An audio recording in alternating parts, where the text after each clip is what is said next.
Scam scam scam, reason push করিয়ে দেওয়ার নামে স্ক্যাম। হ্যাঁ গাইস, তোমরা ঠিকই শুনেছো, আমাদের গেমের ভিতরে কিছু ফকিন্নি পোলাপান আছে যারা ফ্যামিলিকে চালানোর জন্য গেমের ভিতরে স্ক্যাম করে বেড়ায়।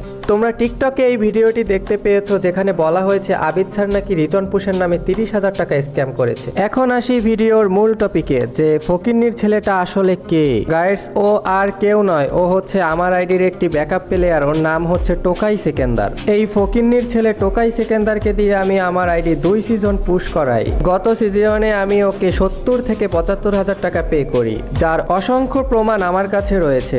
এই সিজনে ওর সাথে আমার 60,000 টাকায় কন্ট্যাক্ট হয়েছে, যেখানে আমি ফার্স্ট মান্থেই ওকে 50,000 টাকা পে করে দেই, বাকি থাকে 10,000 টাকা। তো 10,000 টাকা ওকে কেন দেওয়া হয়নি? এটার মূলত কারণ হচ্ছে এই অবৈধ সন্তান হ্যাক লাগিয়ে আমার আইডি ব্যান করার চেষ্টা করেছে এবং আমার আইডির অন্য ব্যাকআপ প্লেয়ার ও জোন পুশারদেরকে টাকা না দিয়ে সব টাকা ও একাই স্ক্যাম করেছে। তো গাইস, আপনারা সকলে মনে হয় বুঝতে পেরেছেন যে এই ফকিন্নির পোলা টোকাই সেকেন্দারের সব কথাগুলো আসলে মিথ্যা। টোকাই সেকেন্দার, তুমি আবিদ স্যারকে চিনতে করেছো ভুল, তোমাকে পিছন মারতে বাঁধবে না আমার এক চুল।